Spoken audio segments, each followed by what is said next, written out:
मातीमध्ये जाण कुर्बान करणारे लाखो करोडो मावळे असतील. या सर्वांना प्रथमतः मी विनम्र अभिवादन करते आणि बोलण्यास सुरुवात करते. सर्वप्रथम तर ज्यांच्यामुळे लाभले भाग्य मला इथे बोलण्याचे, त्याच्या कार्यक्रमाचे सर्व आयोजक असतील, सर्व इतिहास वेडे असणारे, इतिहासाचे वेडे लावणारे आजच्या या कार्यक्रमाचे आयोजक, त्यांचे मी खूप आभार मानते की त्यांनी मला इथे बोलण्याची संधी दिली. आणि तुमच्या परवानगीने मी बोलण्यास सुरुवात करते. पण या व्यासपीठावर बोलत असताना सर्वात अगोदर प्रश्न पडतो, शिवबा कुणाला म्हणायचं, शिवराय कुणाला म्हणायचं, छत्रपती कुणाला म्हणायचं, अरे राजा कुणाला म्हणायचं.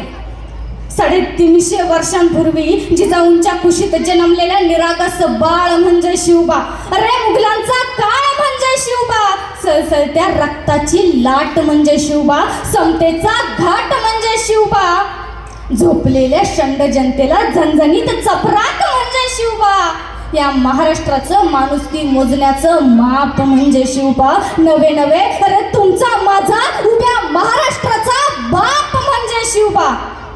आणि कदाचित म्हणूनच आज जवळजवळ 400 वर्षानंतरही शिवजन्मोत्सव सोहळा एवढा साजरा होतोय. याचं काहीतरी कारण हे असेलच पाहिजे.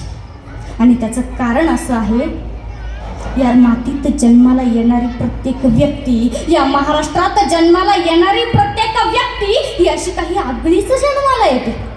खरं तर आम्ही ज्या मातीत राहतो ती माती नेमकी अशी, आम्ही ज्या महाराष्ट्रात राहतो तो महाराष्ट्र नेमका असा कसा तो महाराष्ट्र, मराठी मनांचा मावळ मातीचा महाराष्ट्र, भक्तीच्या चैलतीराचा, शक्तीच्या पैलतीराचा महाराष्ट्र, मातीत घुमसणाऱ्या तेजोमय रक्तीला कुमकुम कर्णकाचा धगधगता इतिहास सुरात घेऊन पेटणारा आणि पोलादी छातडातल्या जीवाला पेटवणारा महाराष्ट्र. आणि गरजा महाराष्ट्र म्हणत आम्हा स्वाभिमानी मराठ्यांचा अभिमान जिवंत आणि ज्वलंत ठेवणारा, जगदंबा पोतुरात घेऊन घुंगावणाऱ्या वादळाचा माझ्या शिवबाचा महाराष्ट्र. आणि याच महाराष्ट्राच्या मातीमध्ये लखुजीराव जाधवांच्या लेकीला, भोसलेंच्या सुनेला डोहाळे लागतात. कसे लागतात? ते डोहाळे होते घोडस्वारीचे, ते डोहाळे होते हाती तलवार घेण्याचे, ते डोहाळे होते शौर्याचे, पराक्रमाचे, ते डोहाळे होते या शिवकल्याणकारी राज्याचे आणि लोककल्याणकारी स्वराज्याचे. अखेर उजडला तो दिवस, फाल्गुनी वद्य तृतीया 19 फेब्रुवारी 1630. या महाराष्ट्राच्या मातीमध्ये ठिणगीच्या घोड्यावर स्वार होऊन पेटत्या ज्वाळेचा लगाम हाती धरून निकर्यास हात मारणाऱ्या एका झगमगत्या पेटत्या अंगाराचा जन्म झाला. या महाराष्ट्राच्या मातीमध्ये छत्रपती शिवाजी अशा वजनदार शब्दांनी एका ज्वाळेचा जन्म झाला. आणि इतिहास कणाला इंद्रजनी जंबपर, वाडवसु रंबपर, रावणसे दंबपर, रघुकुल राज हे पौनवादी वाहपर, शंभुरती राहपर, जशहस्र वाहपर, राम तुजराज हे दावादु मदंड पर, चितामृग झुंड पर, भूषण मी तुंड पर, जैसे युवराज हे तेज तमहंस पर, कन्यजुमी कंस पर, तो मली 56 पर, शेर शिवराज हे.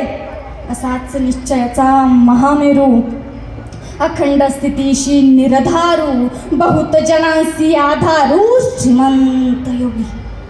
महाराजांचा जन्म होतो, इकडे महाराजांचा जन्म होतो.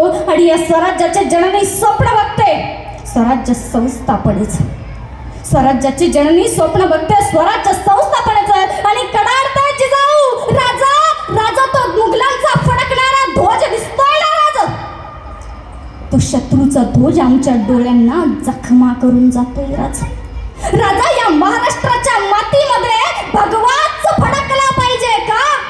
हा भगवा आहे श्रीकृष्णांचा, हा भगवा आहे प्रभू रामचंद्रांचा, हा भगवा आहे रामकृष्ण हरी म्हणत वारीला जाणाऱ्या वारकऱ्यांचा, हा भगवा आहे हर हर महादेव म्हणत शत्रूवर कोसळणाऱ्या धारकऱ्यांचा, हा भगवा आहे स्वराज्याचा, हा भगवा आहे स्वराज्याच्या अस्मितेचा.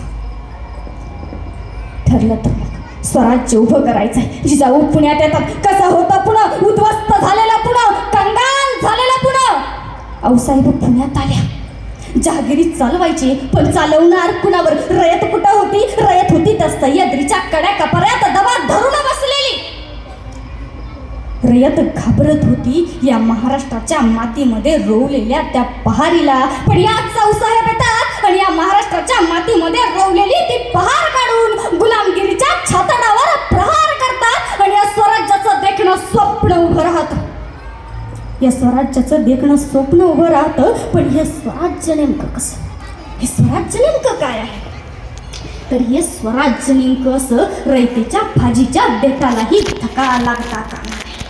ती स्त्री शत्रूचीही असो, तिच्या केसाच्या टोकालाही हात लागता कामा नये. असं होतं ते स्वराज्य.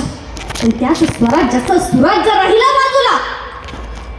आमच्या इथं, आमच्या स्वराज्यात कुठंतरी कोपर्डी प्रकरण घडतं. आमच्या स्वराज्यात कुठंतरी कोपर्डी प्रकरण घडतं, कुठंतरी निर्भया हत्याकांड प्रकरण घडतं. अरे कित्येक साल लुटून गेले, कित्येक वर्ष निघून गेले, पण आजही आम्हाला न्यायासाठी फक्त भीकच मागावं लागतं, फक्त भीकच मागावं लागतं. आणि म्हणून त्या राजाला एकदा म्हणावं असं वाटतं, राजा वाईट वाटतं, या जगात जगावं लागतं, आपल्याच आबरू चलत कर आबरू झाकण्यासाठी मागावं लागतं.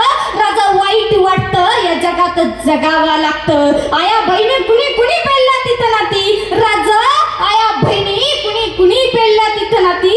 शासन करणाऱ्या तलवारींचीच राजा आज गंजून गेली हो पाती, राजा आज गंजून गेली हो पाती. असो, विषयाचं विषयांतर नको.